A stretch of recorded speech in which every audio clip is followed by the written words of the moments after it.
It takes your competitor 6 months to copy your awesome feature. So how do you stay competitive? Like, that's a cool feature, I want to come, I want to see more. But once you have them, then you have to really like sink your roots in to make sure that they're ingrained in your platform and your experience in more ways. So when your competitor launches that feature in 9 months, it wasn't really just about the feature anyway. Maybe that's what brought them in, but that's not the reason that they stayed. If you can separate those two things, what's bringing people in and what's keeping them, that's going to help you build a stronger business. That's Bethany, co-founder and CEO of Sendspark. And with her, we talk about building a moat. Before we jump into the show, today's episode is brought to you by Everstage, the top-rated sales commissions platform on G2, Gartner Peer Insights, and Trustradius, with more than 2,000 reviews from customers like Diligent, Wiley, Trimble, and more. Visit everstage.com and mention Revenue Formula to unlock a personalized sales compensation strategy session with one of Everstage's RevOps experts. And now, enjoy the show. We got a lead from someone to ask you about why you're moving to Seattle. Exactly. Who asked that? Yeah, who? That's a good game to play now, right? But you high-five the person. You high-five the person not long ago. The person Austin last week, he said. So it's like, that's another... A guy from Austin. We talked to now Max it's... from Warmly okay. just earlier today. And then we're like, hey, we're talking to Bethany later. What questions should we ask? And he was like, that question. It's like, okay. We don't even know what it means, by the way. We have no clue. Yeah. So why Seattle? Yeah. Why Seattle? Well, I wish I had a better reason. So I love Austin. I've tried so hard to move to Austin for the last 10 years, and I finally got here, and I'm so happy to be in Austin. But I am married, and my husband went to medical school. And after medical school, you have to go to residency wherever they tell you to. And so we're going to Seattle. Oh, How does that work with Sendspark, actually? Kind of tell us about that. Well, we're remote, so I can be anywhere. And the team is all over. We do try to get together in person. Like, I love being remote, but having that in-person time. So we'll just kind of, wherever we are or wherever's in the middle, we'll just kind of go there and do some in-person stuff. And since we have a lot of team in Latin America, we actually go to Mexico City a lot, or Mexico, because it's kind of in the middle. Austin's also kind of in the middle, I would argue. As a stretch. Okay. Seattle, not so much, but it's, as long as we're all in US-ish time zones, it all works out. There you go. That makes it very easy for you to move around, obviously. I didn't know that you guys were remote. And I also heard you were breaking into kind of the whole pet space, because now you can lip sync dogs, apparently, with Sendspark. Is that true? Did I get that right? Did my research pay off? Maybe we can lip sync this in post, actually. Yeah, we will. We have a new lip sync model. We actually have a lot of new stuff coming out. One of them is a lip sync model. And so I was testing that, and I was also testing something else. And just, when you test a lot, you're kind of getting bored. You just start doing weirder and weirder stuff. So I was like, you know what? This video my dog will record. And I did not expect the lip sync to work. And I laughed so hard seeing her little But I also feel like at that point, the bar for you to, laugh it also decreased quite a bit. So it's a good mix usually when you enter that realm. Obviously, we could talk about that for ages. Yeah, and Will, one more question on this actually. So I actually have been a customer of yours and tried it out. And we sent those video messages on LinkedIn, and it was always watermelon. Remember, is that still the case? Is that still the filler word? Or is it, did you move on from that? So it still is. It won't be necessary to say watermelon for long. Soon you'll just be able to take any word that you want. Yeah. But I kind of like the watermelon, because sometimes when people are on LinkedIn, they'll be like, oh, I know Sendspark, hey, watermelon. And so it's kind of like a thing. Yeah. So I think we'll kind of keep it as an option, but the way I'd like it to work going forward is you record the video using your fallback. So you would just say, hey there, I was checking out your company, blah, blah, blah. And that's your base. And then you can go in personalize those videos. And then that way, if you don't have a variable, it just uses the fallback naturally. So I think we're going to switch to that soon, because it makes more sense. But for now, we got the hey watermelon. So if you get an in-mail with a video where it goes, hey watermelon, you also know you're dealing with a boomer rep. So you know, that's also that. Anyway, maybe you're the boomer in this conversation. Maybe you didn't get what Beth and I were talking about. But it doesn't matter. Sometimes at night when I can't fall asleep, I ask that question. I'm very worried. Very worried. Anyway, thanks so much for hopping on. One of the reasons, or I guess the main reason, I was like, whoop, we need to talk. You posted on LinkedIn about one of the most annoying questions a VC can ask. And I just wanted to maybe, can you rehash what is, and I get there's probably a few, but there is a stupid question they ask every now and then. Well, the question is usually, why could your competitor not build this? And the answer is simply, well, anyone could build anything. If we were able to do this, likely other people could figure it out how to do the same thing, unless you're literally a magician or have some like really, really secret sauce. And especially in software, you're not usually getting like patents, right? So anyone can build anything. But I think what VCs really mean to ask is what's your moat? And then there's different ways to answer that question. Yeah. And obviously, I mean, so our audience usually kind of operators, 10 million plus and so forth in an ARR. So I think what's going to be really interesting today to really just dive into what is the moat that you can actually build on the commercial side? What are those things there? Because especially the, technology side, just as you mentioned, like most of us are working on this application layer of software, not below that. And we don't have any, secret models that we're building, anything like this. It's really just, we're combining stuff that other smarter people have done. We're combining and kind of delivering a very specific use case, right? So let's dive maybe kind of into the first thing here. So what would be your initial response of like, how do you think Sendspark is creating that moat?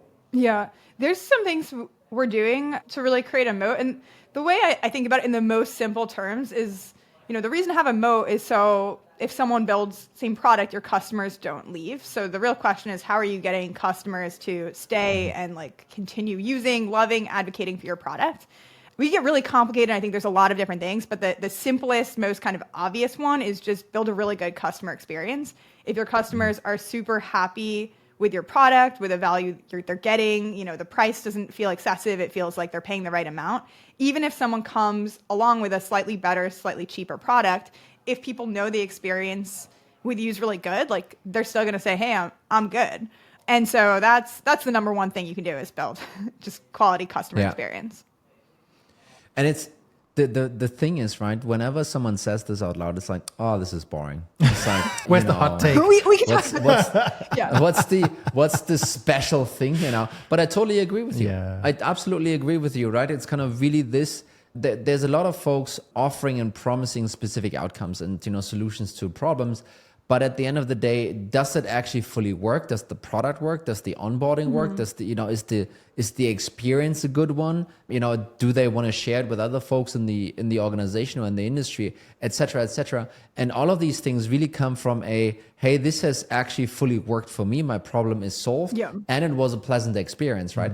And all of that, if you boil it down, it comes down to what you just said there. Yes. And I think that's like the simplest answer. But that being said, providing a good customer experience is actually very, very, very difficult.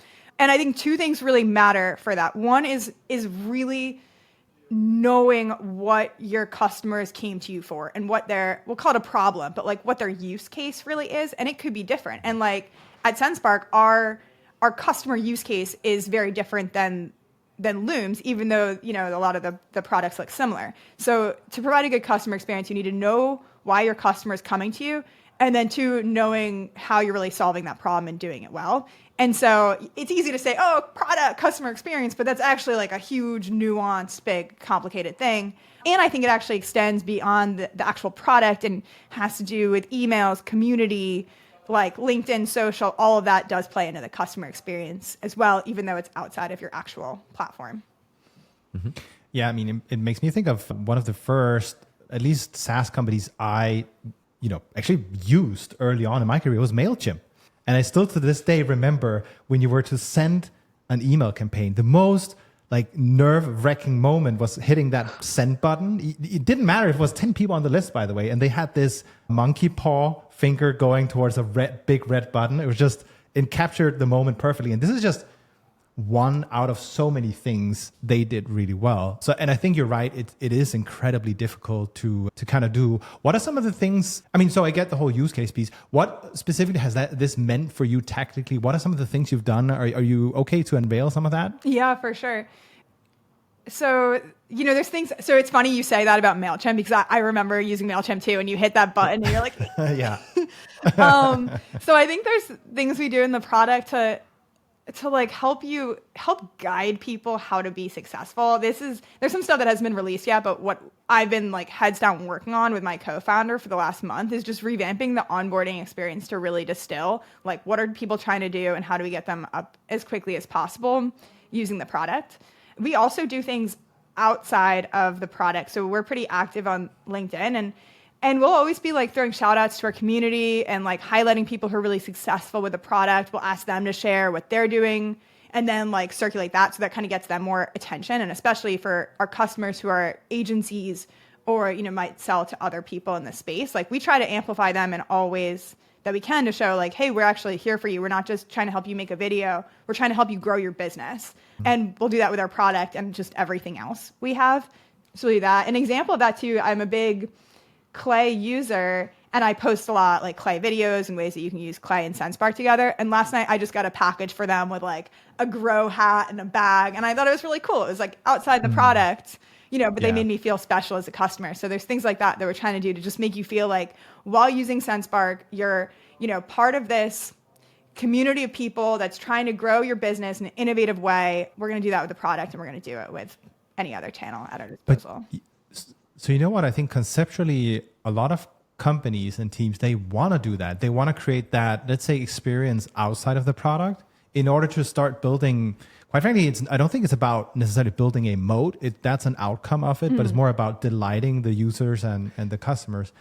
But I think actually it's difficult for them sometimes to even make the case for why should you be spending time on, sending very specific swag or creating experiences for those customers. Is there a way you can maybe share to reframe how people should think about this stuff? Yes. So my background's marketing automation. And the way I like to think about just I'm going to say customer acquisition, but I also mean acquiring new customers, activating them, expanding them, right? It's all like as a funnel. And in the funnel, you have these key trigger points where someone is ready to like move to the next step and you want to help them move there. So it's like at a high level, your trigger points might be like someone visits your website, someone signs up, someone upgrades, they get value, they expand. Like these are the key things. And if you're mapping out your funnel, you have those points, but then you have to do everything else to get people from stage 1 to stage 2 to stage 3 and move forward. And so that's when you start getting creative. And maybe you're noticing like, all right, we're getting a lot of people that are signing up for our free plan, but they're not activating. Well, what can we do? Well, okay, let's think about community. Let's think about other things. Because there's only so many like tutorials you can send. Of course, you do want to do that, but you might just want to be more creative. But it always comes down to what is that like ideal happy path we want our customers to go down, and how do we make sure, add other bumpers to keep them on track. So a very traditional way of trying to, build a moat is, build a feature that people just love, right? And then the flip side of this nowadays is like, well, it's probably going to take, and I think you mentioned this specifically, it's going to take 6-9 months, at the most, for a feature that is successful to, for someone else to just come in and say like, oh, we now also got that. Right? What is your thinking around that? How do you deal with that? And how do you try and still keep building a moat, despite the ability for someone else to come in and copy a feature? Yeah. I think about it exactly that way. Like if you build a feature that is so powerful, people love it. If it's good enough that a bunch of people are coming to you to use this feature, it's going to get on your competitors' roadmaps, but at least you have like a 6 to 9 month advantage. And I think you can use that time of when you are the leader in the space to build content, use cases around it. And especially if you can get people to use that feature in a way that's like very, very sticky, or from that feature to use other features you have that are sticky or just become integrated in your community, then it's almost like that feature is like the lure driving people in. They're like, that's a cool feature. I want to come. I want to see more. But once you have them, then you have to really like sink your roots in to make sure that they're ingrained in your platform and your experience in more ways. So when your competitor launches that feature in 9 months, it wasn't really just about the feature anyway. Maybe that's what brought them in, but that's not the reason that they stayed. And I think as a marketer or business owner, if you can separate those two things, what's bringing people in and what's keeping them, that's going to help you build a stronger business, because it might just be a cool, flashy feature that's great for bringing someone in, and maybe that use case isn't even that sticky or something else, but you got to make sure you got the stickiness to balance it out. Yeah. How do you actually know you have a sticky feature? A sticky feature is either something that people use a lot, or it's something that maybe they don't have to use a lot, but they can set it up once and get continued value for it. And I would compare like that to something that maybe someone uses one time and they're like, oh, this is so cool, but they never need again. It could be a great feature, but if it's not like something they're going to either keep using or continue getting value out of, that person might sign up, pay, have a great experience, and still cancel the next month, and it's still going to come in as churn. So the sticky features are, what's keeping people long term. And I think sometimes, like I've personally definitely gotten those a little bit confused, where you get really excited about a feature, people love the feature, but it's not sticky. So it's not actually like driving retention or, adding a moat the way you'd want it to. It's just something flashy to bring people in. And so you need to make sure you have those like recurring usage features as well. Yeah, a moat can also be just building a habit in your user base, right? And kind of almost, I feel like this is almost what you're referring to here by not only having something that's creating recurring value, right? And therefore recurring, revenue, but also it's just a thing that is starting to be just ingrained in the organization, and kind of that's how we now do the process. And it would actually take, someone to break the inertia of changing that process. Yeah. To kind of get away from the product and get away from the feature, whatever it's kind of you're offering there. Go ahead. Yeah, I was going to say like 100%, like building a habit is really sticky. Also building like something where the more time your users using it, the more ingrained they become. So think of like a website builder or like a blog or help center, right? It's like once you spend all that time creating this content, it adds a lot of friction to moving. And maybe there could be a way to like import all this stuff, but you may not trust it. So I think, habits, something that like the more you use, the more ingrained you become. And also things that involve multiple users. I think that is a benefit. If one person can make a decision to switch, there's not that much like friction to it. They could just switch. Yeah. But when one person has to force like 10, 20, 30 other people on the team to switch, that's actually going to be a ton of work, because they got to get everyone else to agree to switch. So having like bottoms up pricing or like a bottoms up model where you can get more users is a really strong moat as well. I've also seen, and this is probably a bit more old school, but the login, which is just, another version of a sticky feature. So thinking about something like WordPress, just as an example, you can start installing plugins, start connecting it to other tools. At some point, you have so many blog posts, so much content on there. Switching is just, it's unfeasible. It's a crazy undertaking to switch. And you and I have talked about stuff like Salesforce.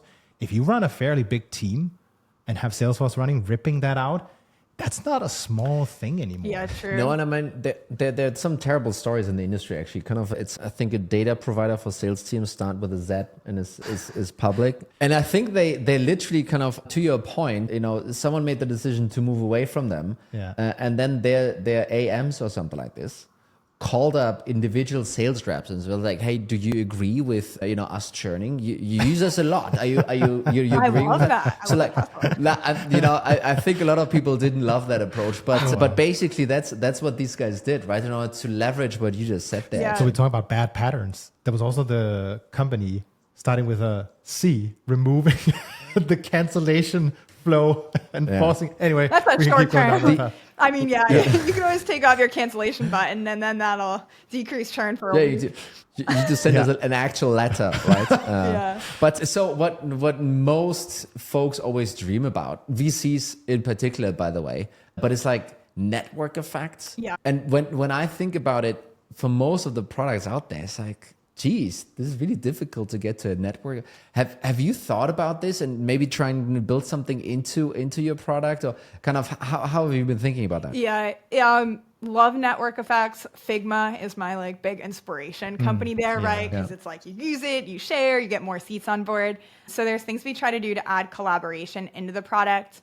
We've also tried to add more like viral loops on the product, as like when you send out a video, it says like powered by Sendspark, but people don't usually like to keep that, so they turn it off. Yeah. One thing though that we've been investing a lot on lately that you reminded me of is like the ecosystem benefit. So like once people are using you with their CRM or their data tool or something else, it just becomes a nice workflow that works together.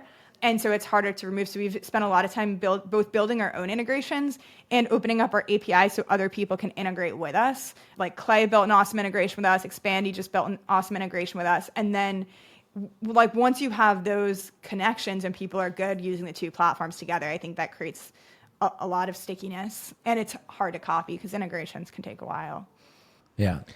But I think it's also like one I've seen, and maybe you also working in this area, is just like integrations, there's partners as well, which is also kind of an ecosystem. And I think once you land a partner, it's going to be difficult sure, a competitor can also land that partner, but they might not be the preferred one because they weren't the first one. Is that also kind of part of your thinking in terms of ecosystem? Yeah, exactly. Like you have the preferred partner, and, realistically, you kind of want your customers to use that preferred partner because that's what your help articles are designed for, and your sales team like knows how to sell and understands their product. So we have taken that approach where like, we have partners that we're much closer with on, data space. We work closely with Clay. We have like email preferred partners, LinkedIn preferred partners to send the messaging. And then it's nice because you can go to market with them. And if you were to have too many partners, they don't really want to partner with you, because if you do a webinar with your customers and their customers this week, and then next week you're doing that same webinar with their competitors, then their customers are now being introduced to their competitors. So it's often better to go a lot deeper with a fewer partners. You just have to like pick really strategically the ones that you work with, and hope that they're going to be the best partners over at least like the next 2 to 5 year time horizon. I'm curious about this one because also I remember this at least from when you and I worked together at Falcon. We always wanted to punch up, right? Punch above our weight, get a partner that's like way ahead. And you mentioned Clay, who's, what were they valued at now? 2.5 billion or 1 billion? Or no, only 1.2 billion. Yeah, so I'm just wondering, like, how have you gone about some of these partners where maybe they're kind of, let's say, out of your league almost? How have you gone about landing some of those? I think you want to punch like a little bit above your weight, but not like ginormously above your weight. Like, we reached out to HubSpot to partner several times. I don't think anyone has responded to us, but there are like, the nice thing too is once you start kind of having this play and building your own audience, you have a lot to offer partners. So Clay's valuation is quite a bit higher than ours, but we do have like a very good audience and reach, and it's a good use case. So, I think like Clay, for example, they have a much better audience and a bigger reach than we do. They're not like so excited about ours, but the actual use case is very strong. And part of their brand is giving go-to-market engineers these really creative ways to build automation. And so video gets to be a piece of that. And, we do recommend them to our customers. So it is definitely a two-way partnership. So they get to kind of have this feature integrated and our audience. And I think, we try to be really good partners to them and refer them as much business as possible too. But, it's more close. It's not like if we were to partner with HubSpot, especially when we were reaching out like 2 years ago, we don't have anything that they'd super notice or benefit. Like, you want your partnerships to be mutual. Otherwise, it's not really a partnership. I also sometimes think a moat can also just be excellent execution, right? Just being really good at, building the company, growing revenues, getting more customers in. And one of those ways of doing it is also just to very intently and purposefully listen to your customers and kind of listen to what they want to do.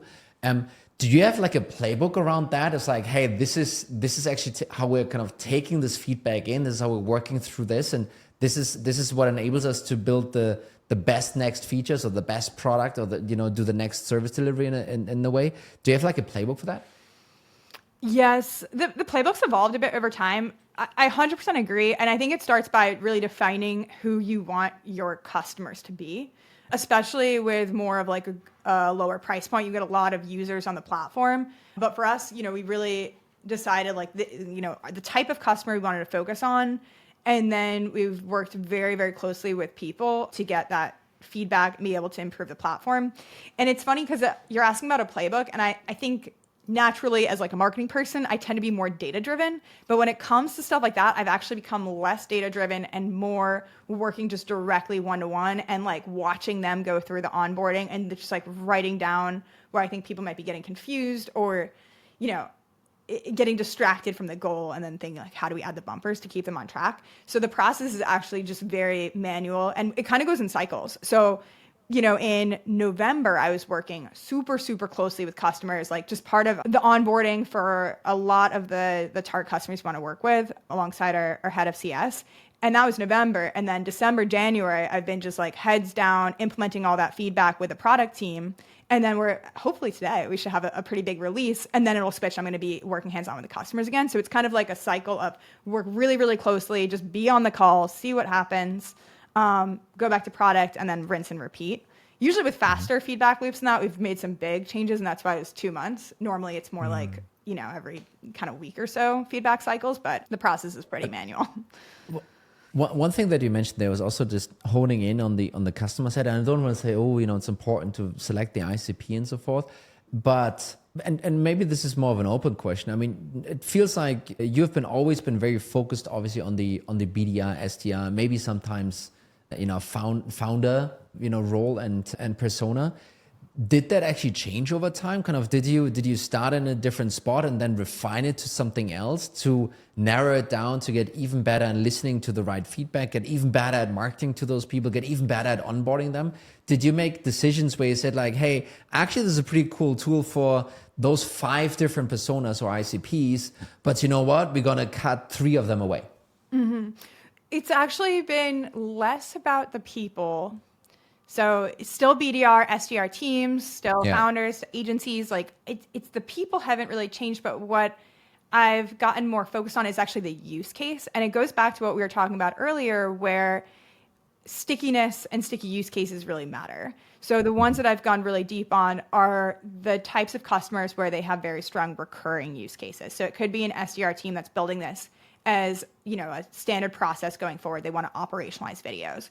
Or it could be a go-to-market engineer who wants to completely automate the video creation, but it's focused on who has these like long-term recurring use cases, and we want to make sure that Sendspark is going to be the default solution for that, as opposed to someone who maybe wants to run a one-off campaign. Or, previously we had a lot of marketing around you can use Sendspark to embed a video in MailChimp or Klaviyo so it plays in line. That attracted a ton of customers. People signed up, they paid, they'd send their emails and cancel the next month. And so we're like, we don't want to do marketing campaigns. We want it to be a habit or, an automation or something that's going to be long-term, because I think that just makes a better business. Yeah. We're sapping through competitive advantages like crazy. And I almost want to jump out of that kind of topic for now, if you'll let me, because on one side, what is a competitive advantage if you're not growing? And at least as far as I can tell from my LinkedIn feed, Sendspark is one of those businesses that's growing pretty rapidly. And I also just know we've come from a phase where it's been about efficiency all over the place.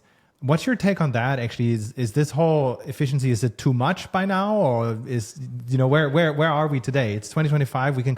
We can set the direction, I guess, the 3 of us. Yeah, we've always been forced to be very efficient because we've never been super.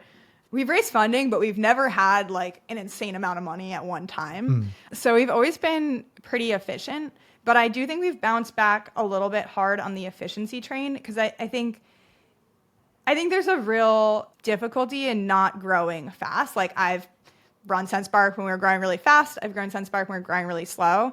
And there's like challenges with both sides, but I think that there's a real challenge in like a slow death or like slow growth or stagnation. I think that's like mentally draining for the founder. I think it's no fun for the team. People aren't getting new opportunities. People aren't getting raises. People aren't getting leadership opportunities. And, no one wants to watch their competitors win over them. So I think that people, you should be efficient. You shouldn't burn through all your money. But at the same time, if you're not growing, you might be like playing it a little bit too safe and thinking that that's going to be helpful, but really that could end up causing a different point of failure. Yeah. I absolutely agree with this, by the way. And I think, so the one point that you're raising is like, hey, there's a bunch of other effects that people don't talk about, right? I think if you are a 20, 30, 40, $50 million business, not growing that much, it's kind of okay. But if you're like sub 10, sub 5, you're gonna end up having a team of, 10 people that you can support efficiently, basically. And that's not going to be fun for anyone, neither for the investors nor for the founders, and also not for the rest of the team, right? So I think you have to go in the direction of spending the right amount that kind of gets you to the next goalpost. And I think what has usually been connected with this whole growth at all cost is actually, outbound. Outbound is so inefficient, you shouldn't be doing it, yada, yada. But many people are doing it extremely efficiently and extremely well, and kind of it's actually an absolutely legit way of growing your business. So why wouldn't you do that? It's because we want to be efficient. But I think that sometimes is just stupid thinking. That's how I sometimes see about it. I agree. And people say that about outbound. I'm like, dude, outbound is so cheap. Like, it is so cheap to send emails. Like, okay, your conversion rates are low, but you can do all this in like an hour, and you're going to see, like, you could set up a campaign for a week in an hour and you're going to see results. Even, without spraying and praying, just getting a more targeted list and sending good, relevant messaging. I think it is harder. It's definitely harder than it used to be. But at the same time, you can't say outbound's dead when it's one of the like most cost-effective channels to reach new customers. Absolutely. No, it's like when they try to call email dead. It's also still number one. But the phone is dead also. I mean, RevOps is dead. It has to be a hot take. Otherwise, no one's going to pay attention to the episode. We actually started a podcast called Everything is Dead, where Ben on our team interviews people who are doing like super well at outbound, super well cold email, super well cold calling. And it's like, okay, is it dead or are you just doing it wrong? There you go. Do you get a lot of complaints from people who thought this was going to be about The Walking Dead? And then it's like, totally not it. Okay, maybe we cut this out. Maybe we do. But anyway, actually, I wanted to circle back because accidentally this interaction with efficient growth and being a bit frugal, still growing, this is actually also part of having a competitive advantage, by the way. This speed of execution thing, I don't know if we already talked about it, but you and I at least keep coming back to it. It is a thing. And especially if you have like, what was the head start, 6 to 9 months or something like this on a feature? So, I mean, I just literally had a call with a VC just before this, and he gave me this very brilliant advice of like, hey, Tony, if you raise more money, that's also a competitive advantage. I'm like, oh, really? No shit, thanks. But I mean, you can turn this around and be like, well, if you are efficient, if you're able to deploy your cache more efficiently, yes, it can also lead to a competitive mode, right? Kind of, I think that's what you're almost alluding to, right? Yeah. I think that's true. I mean, we've been talking about whether or not to raise more money, and we're kind of having these conversations now. And it's funny how many founders have told me we do the best stuff when we're running low on cash because it just forces you to be so efficient, prioritize the right things, and so, maybe having less cash is a competitive advantage too. I don't know.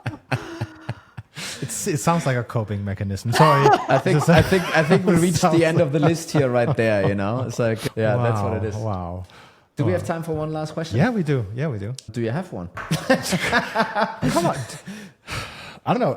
So, did we miss anything? Is there anything where you're like, hey, so we covered... Actually, we didn't even get to talk about this piece here. I'm just wondering, because sometimes, at least we as hosts, we bias the conversation in a certain direction. And maybe there's something where we're like, hey, we should totally have covered this. Let me think. What's the most interesting thing you talked about in the last episode?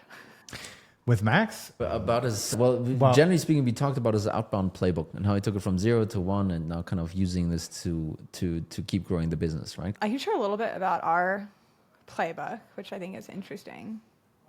So at Sendspark, we do a lot of outbound, a lot of email, a lot of everything because one, it's part of our product. And like I was saying, email is really cheap. You should be sending email. Yeah. But what we try to do is build brand awareness first. Especially as like a startup, the biggest pushback early on is like, why do you deserve to exist? I've heard of your competitors for 10 years. I've never heard of you. And also, if people have never heard of you, maybe you get that meeting, but it's often a much longer sales process. And especially a startup, right, you have to be growing, you have to be closing very quickly. And the faster you can speed up your sales process, the better. Like, you don't want to start a sales process that's going to be a year. You want to start one that's going to be 3 months. You can show that information to investors, to team members, everyone feels the growth.